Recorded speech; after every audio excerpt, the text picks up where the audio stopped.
আমার প্রিয় ক্লাস 11 একাদশ শ্রেণীর ছাত্রছাত্রীরা, তোমাদের সবাইকে স্টাডি ফর এডুকেশন চ্যানেলে স্বাগত জানাই।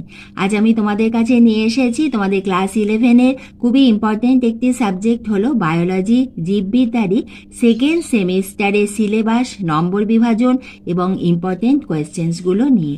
আমি চাই ভিডিওটি তোমরা প্রথম থেকে শেষ অবধি দেখো, নিশ্চয়ই উপকার পাবে এবং এইভাবে আমি তোমাদের ভিডিও দিতেই থাকবো। তাই তুমি যদি চ্যানেলে নতুন হয়ে থাকো, চ্যানেলটি সাবস্ক্রাইবের সঙ্গে বেল আইকনটা প্রেস করে দিয়ে স্টাডি ফর এডুকেশনের বন্ধু হয়ে যেও। ভিডিওটি তোমাদের যদি এতটুকু ভালো লাগে, উপকারে আসে, তাহলে একটা লাইক করে দিও, বন্ধুদের শেয়ার করে দিও। তোমরা ফার্স্ট সেমিস্টারে তোমরা অ্যান্সার করেছো ছোট প্রশ্ন, কিন্তু সেকেন্ড সেমিস্টারে কিন্তু আমাদের রেডি হতে হবে বড় প্রশ্নের জন্য। এখানে রয়েছে আমাদের 2 মার্কস, 3 মার্কস, 4 মার্কস অ্যান্ড 5 মার্কসের কোয়েশ্চেন্স। আর আমাদের বায়োলজির জন্য খুবই ইম্পর্টেন্ট একটি বিষয় হলো আমাদের ডায়াগ্রাম, চিত্র অঙ্কন। অর্থাৎ তুমি যখন পড়বে তার সঙ্গে কিন্তু তোমাকে আঁকাটাও প্র্যাকটিস করতে হবে। তোমাদের 2 মার্কস থেকে 5 মার্কস প্রতিটি প্রশ্নতেই তোমরা যদি এঁকে দিতে পারো, তাহলে কিন্তু তোমাদের নাম্বার ভালো হবেই। তাহলে এসো আমরা দেখে নিই প্রথমে আমাদের সিলেবাসটি। আমাদের প্রথম যে ইউনিটটি রয়েছে সেটি হলো ইউনিট 4, প্ল্যান্ট ফিজিওলজি, অর্থাৎ উদ্ভিদ শারীরবিদ্যা। এই যে ইউনিটটি রয়েছে সেখান থেকে আমাদের 2 মার্কসের 2টি প্রশ্নের উত্তর লিখতে হবে। 2 গুণ 2 করে রয়েছে 4 মার্কস। 3 মার্কসের প্রশ্নমান 3-এর 3টি প্রশ্নের উত্তর লিখতে হবে। 3 গুণ 3 করে রয়েছে মোট 9 নম্বর, 9 মার্কস।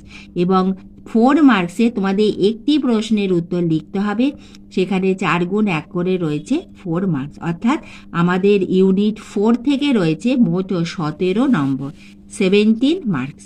এবার দেখে নিই আমাদের ইউনিট 5। ইউনিট 5 হলো হিউম্যান ফিজিওলজি, মানব শারীরবিদ্যা, এবং এখান থেকে আমাদের থাকছে মোট 18 নম্বর, 18 মার্কস। সেখানে আমাদের 2 মার্কসের 2টি প্রশ্নের উত্তর লিখতে হবে। 2 গুণ 2 করে রয়েছে 4 মার্কস। 3 মার্কসের 3টি প্রশ্নের উত্তর তোমাদের লিখতে হবে। 3 গুণ 3 করে রয়েছে 9 মার্কস। এবং 5 মার্কসের একটি প্রশ্নের উত্তর লিখতে হবে। 5 গুণ 1 করে রয়েছে 5 মার্কস। এইভাবে আমাদের 17 যোগ 18 করে রয়েছে মোট 35 নম্বর, 35 মার্কস। এবং তোমরা হচ্ছে এইভাবে যে পরীক্ষা দিচ্ছ সেমিস্টার ওয়াইজ, সেটা হলো তোমরা ফার্স্ট ব্যাচ। তোমরা কোনো প্রশ্নের যে একটা নমুনা প্রশ্নপত্র আমি যে প্রত্যেকটি ভিডিওতে তোমাদের বলি যে তোমরা আগের যে ইয়ারের কোয়েশ্চেন সেগুলো তোমরা ফলো করো, তোমরা কিন্তু সেই ধরনের কোশ্চেন হয়তো পাবে, কিন্তু এই প্যাটার্নের কোয়েশ্চেনে তোমরা প্রথম পরীক্ষা দিচ্ছ। সেজন্য আমি চাই তোমরা অতি অবশ্যই তোমাদের যে পাঠ্য বই সেটা খুব খুঁটিয়ে পড়ো এবং সেখান থেকে যাতে তোমাদের কোনো প্রশ্নই অসুবিধে না হয়। আজ আমি তোমাদের কাছে দিচ্ছি ইউনিট 4 এবং ইউনিট 5-এর খুবই গুরুত্বপূর্ণ যে প্রশ্নগুলি আমার মনে হয়েছে সেগুলি আমি তোমাদের দিচ্ছি। আমি আশা রাখি ভিডিওটি তোমাদের নিশ্চয়ই উপকারে আসবে। আমাদের ইউনিট 4 হলো উদ্ভিদ শারীরবিদ্যা। এর প্রথম প্রশ্ন হলো অ্যাপোপ্লাস্ট ও সিমপ্লাস্টের মধ্যে পার্থক্য লেখো।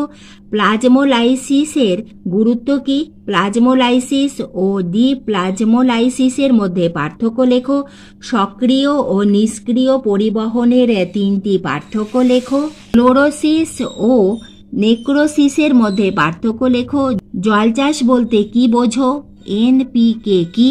জিঙ্ক ও বোরনের একটি করে অভাবজনিত লক্ষণ লেখো। হাইড্রোপনিক্স বা জলচাষের সুবিধা ও অসুবিধাগুলি লেখো। উদ্ভিদ দেহের ফসফরাস ও পটাশিয়ামের অভাবজনিত লক্ষণগুলি লেখো। এরোপনিক্স কি? উদ্ভিদের যে কোনো 3টি অতিমাত্রিক মৌলের কাজ ও অভাবজনিত লক্ষণ সারণী আকারে উল্লেখ করো। উদ্ভিদের যে কোনো 3টি স্বল্পমাত্রিক মৌলের কাজ ও অভাবজনিত লক্ষণ সারণী আকারে উল্লেখ করো।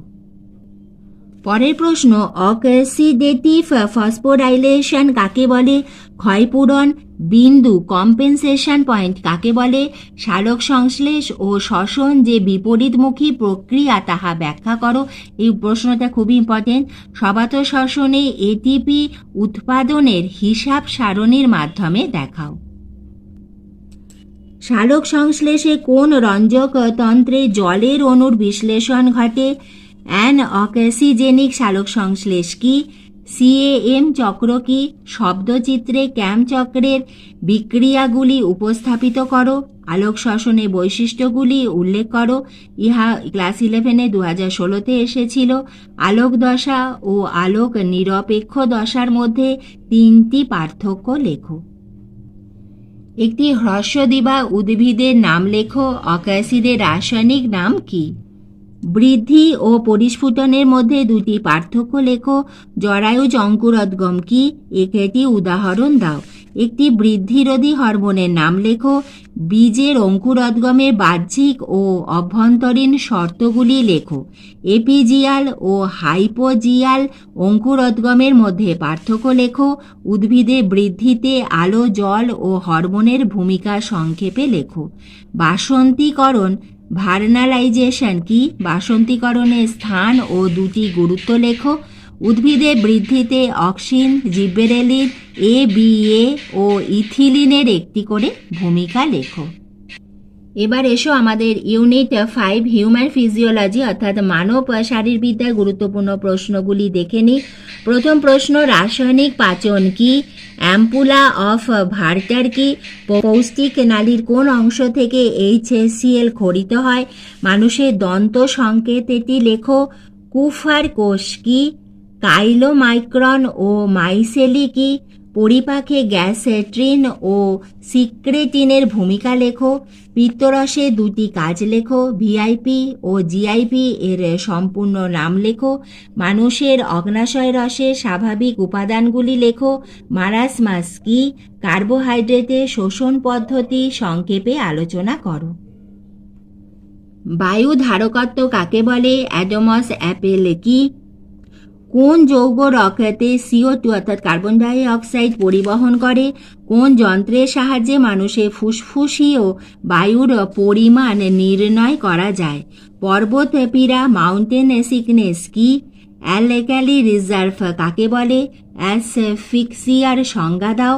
বায়ুথলির বায়ুর উপাদানগুলি লেখো। শারীরবৃত্তীয় ও শারীরস্থানিক নিষ্ক্রিয় স্থান কাকে বলে? এর তাৎপর্য লেখো। শ্বসন ও শ্বাসকার্যের মধ্যে পার্থক্য লেখো।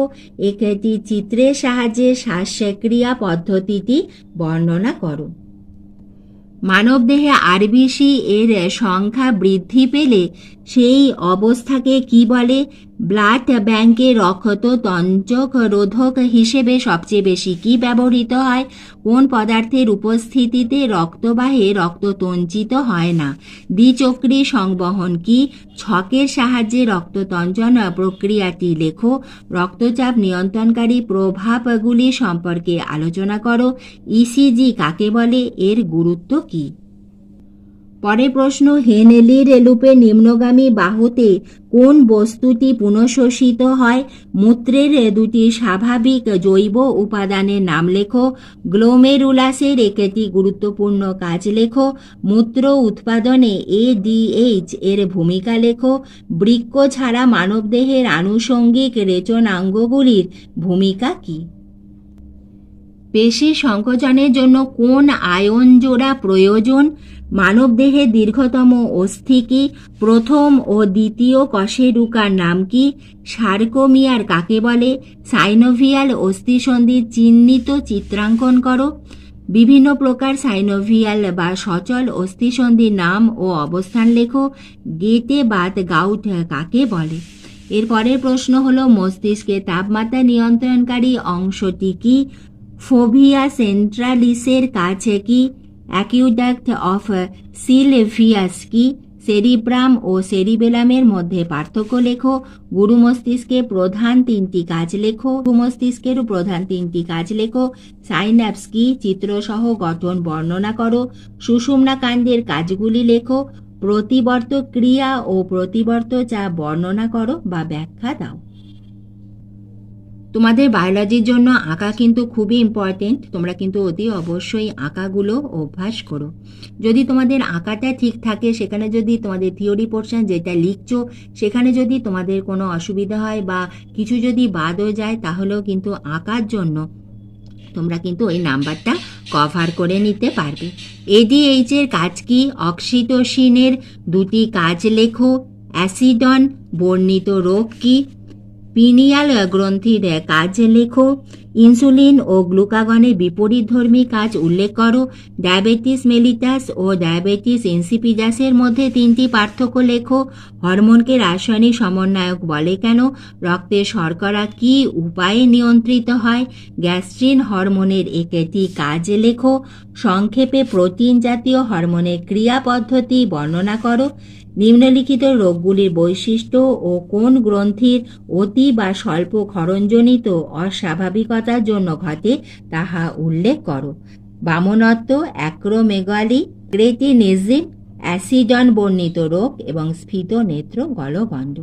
আজ আমি তোমাদের ইউনিট 4 এবং ইউনিট 5-এ তোমাদের বায়োলজির ইম্পর্টেন্ট প্রশ্নগুলি দিলাম। ভিডিওটি ভালো লাগলে একটা লাইক করে দিও, বন্ধুদের শেয়ার করে দিও। এভাবে আমি তোমাদের ভিডিও দিতেই থাকবো, তোমরা লক্ষ্য রেখো।